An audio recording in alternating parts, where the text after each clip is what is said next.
Hello, everybody, and welcome to 2026. I mean, it's day like it's day 20 of 2026. You feel me? The first topic that I want to talk about on the first episode of TBY of 2026 is, you guessed it, Kanye West. The only reason I bring him up is because I seen this clip of him at Dion Cole. Kanye pulled up to the show. They both from Chicago. I've never seen them together. I don't know what made him pop up, but Kanye was on stage acting all bashful and like shy and like he didn't know what to say, like he was nervous. Kanye is never nervous to talk to a crowd of people.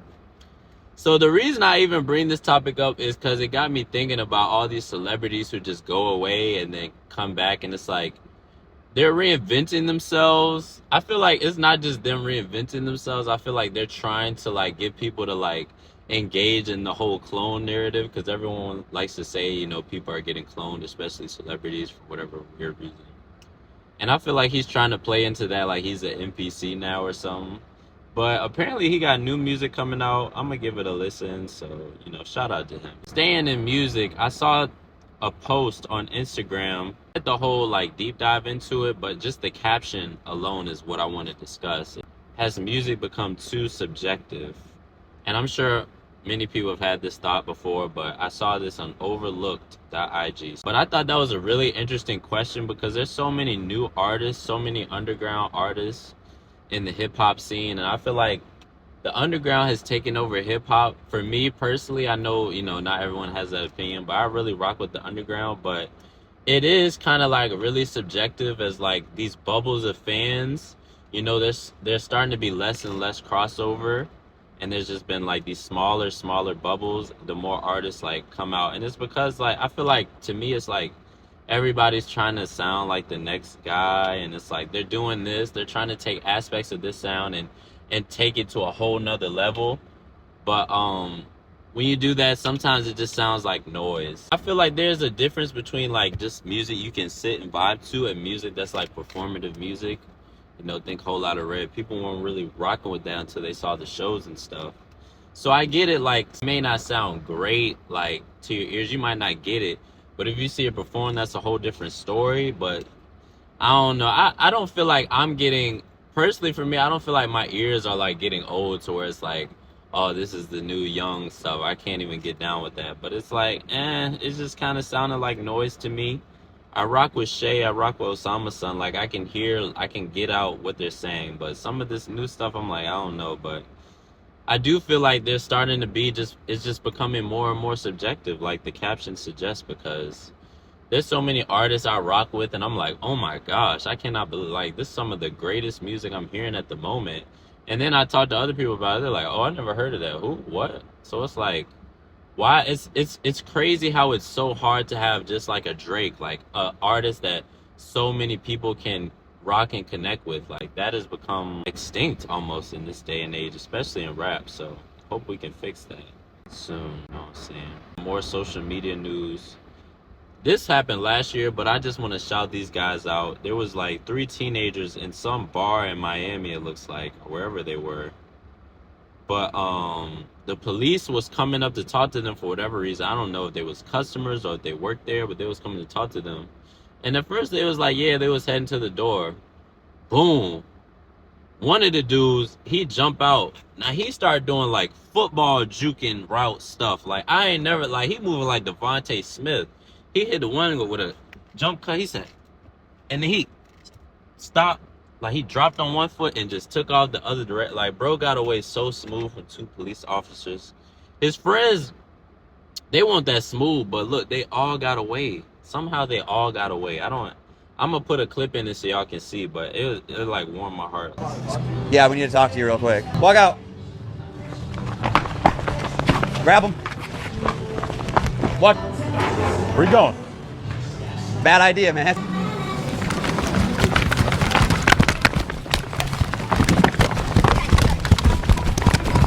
Fuck! Bless these little white kids, or whatever they may be. Anyways, moving off of that, a man by the name of Dave Ramsey, he's some sort of financial guru, radio host, and he recently, maybe a week or two ago, sounded the alarm on like sports betting.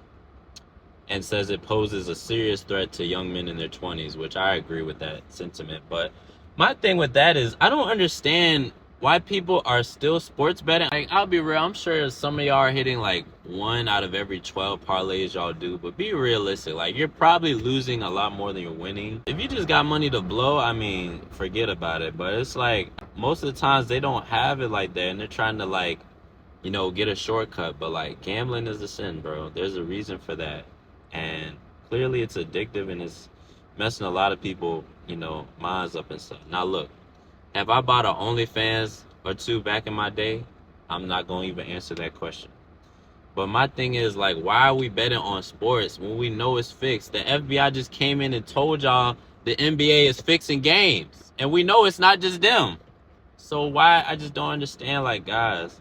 But if you got that AI stuff, like we mentioned in the last episode, you got them AI stuff to be predicting the right stuff, and you know the right people that can put us on with the right parlays, you give my number a call. DM me, find a way to me, and give me a call. Let me see, yeah. First of all, I just hope y'all year is off to a good start. I can't believe it's already 20 days in. I'm like blown away by that. Of course, your boys still eat Chipotle. I'm sure y'all still eating Chipotle. Oh, I just seen recently they got something called, what are these things? Protein bowls things. Basically, this little tiny cup, this side of protein is some type of new menu item that they're charging for $4.99. It basically, it's like the little Auntie Annie's pretzel bites. It's like that, but it's protein for Chipotle, and it's like this tall of a cup. So you can imagine. Nobody wants to just eat straight protein. I'm sure some of you gym rats, whatever, y'all do y'all thing, but I don't understand why they're selling that. I don't understand why they don't just give you a regular, like a fair amount of protein in your bowl or in your burrito. I don't understand why they have to sell a whole separate compartment of protein just to, like, I don't know, entice customers to spend more. Like, that's really sickening to me. This next take, honestly, I don't even know if I believe it, but I feel like Frank Ocean is just a tad bit overrated. Just a tad bit. Like, he's a tad bit overrated. Like, people look at this man, and look, he, to me, compared to what I've done in music, he's a god. God forgive me for saying that. He's a god in music. Compared to what I've done, he's a god. Please forgive me, God. It's just like, man, he's dropped, what, 2 or 3 albums? Like, the music is good. I know it's a song here or two you always go back to and pop up on your playlist, but other than that, what song has really stood the test of time with Frank Ocean, bro? Like, nobody is listening to Frank Ocean right now. And that's not to say people never will, or that we can't return to that music 30 years later from now and it won't be good, but I just feel like this generation, like, we have this infatuation with Frank Ocean. And his music is, oh my gosh, it's amazing. But I mean, really, I mean, people say Frank Ocean is better than The Weeknd. That's what really gets on my nerve. If you say Frank Ocean is better than The Weeknd, you're sniffing crack. If I hear anybody say that, we gonna have a debate. Don't say that in front of me. Speaking of more stuff that be getting me upset, I understand, okay, I understand this infatuation with 2016. But, bro, that was 10 years ago. 10 years ago. And the year just started, and I'm already a 2016 trend? Are you shitting me? Why are we going back 10 years? Granted, if life was good, you know what I'm saying? You had some people back then you don't have today. I understand that. But the year just started. Like, why can we not even give this year a chance to just offer us a glimpse of hope and happiness going into the future? Like, why do we have to hold on to 2016? 2016 was great, but it's like Frank Ocean. It's in the past. We not getting no more 2016. We not getting more Frank Ocean music. Okay? It's time to let go. I don't want to see your throwbacks, bro. You did not look good. Get off 2016 dick. Last thing I want to talk about is this new A$AP Rocky album. I hope all y'all gave it a listen. You know, he's been out for what, 7 or 8 years now it's been since he last dropped his last album, Testing, and I did not like that album at all. And I had almost given up hope on him because this stuff got delayed. I didn't like Testing. And I just wasn't sure if his head was fully in music, but you know, he finally dropped his new album. he came back and he really put his foot in the music, bro. And I really appreciate that. Like, this album, Don't Be Dumb, sounds like what I expected testing to sound like back then. And I knew he was like kind of new with producing and all that, so it's kind of unfair to have that, expectation.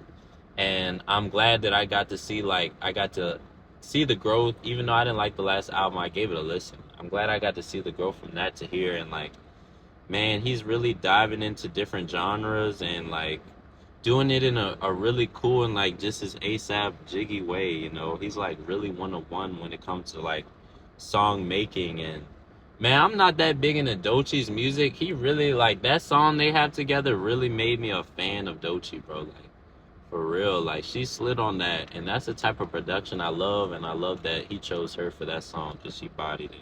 If I had to rate it, I'd give it a strong 8.5. The rapping was like, for ASAP, it's up there for him. The production was amazing, and I don't know how much of it he did himself, but like, I loved how it was just not all, it was like all over the place as far as like genres, but it felt very cohesive, you feel me? I just didn't like the first couple of songs, but even I heard Helicopter recently again, and it's growing on me. So I think it's a fire album. If you haven't heard it, I suggest you do.